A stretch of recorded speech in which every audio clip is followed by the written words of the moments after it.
Слева на гребне мы увидели Чубуку. Он уже заметил нас и смотрел на нашу сторону.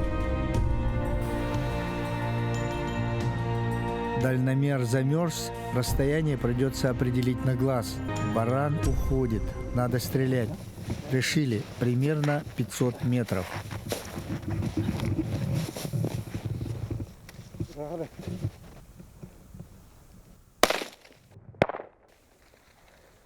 Ниже.